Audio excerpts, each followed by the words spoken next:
look to stave off interest from Tottenham to secure Yoanne Wissa's signing. The Magpies have endured a woeful transfer window that has seen them be rebuffed by almost every player they have targeted. Anthony Elanga joined from Nottingham Forest, but Joao Pedro chose a move to Chelsea. Hugo Ekitike broke Toon hearts by joining Liverpool, and Bryan Mbeumo preferred a switch to Man United after interest from the northeastern club was revealed. Eddie Howe is now under pressure at Newcastle, sources have told Football Insider, thanks to the club's woeful window. However, the former Bournemouth boss may be set to finally secure the striker he has wished for all summer. Yoanne Wissa tells Brentford he wants to join Newcastle.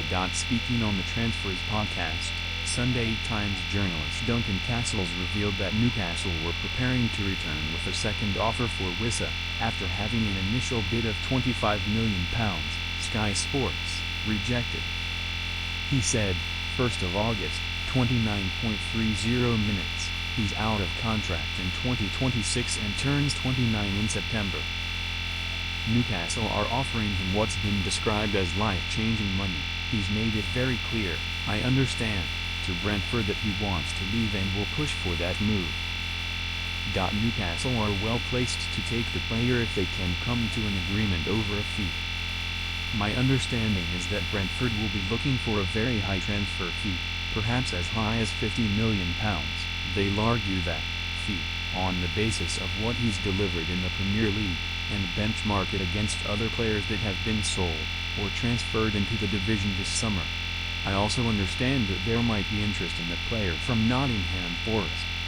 It could be that there are two, or even more candidates within the Premier League trying to take the player as we get into those final weeks of the window. Yoanne Wissa the perfect signing for Newcastle. He's certainly not as glamorous as a Benjamin Sesko or Alexander Isak, given the fee attached, but Wissa has the pedigree to be the perfect signing for Newcastle.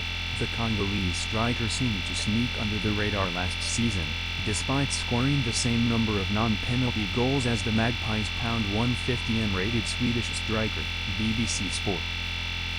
The caveat, of course, is Wissa's age. At 29, he likely only has a few seasons left at the top level, but that is all the Magpies need from him.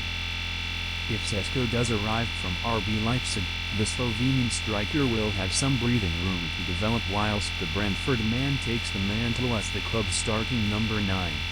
Alternatively, if the 22-year-old moves elsewhere and Isak remains, Newcastle will have two of the Premier League's deadliest strikers at their disposal.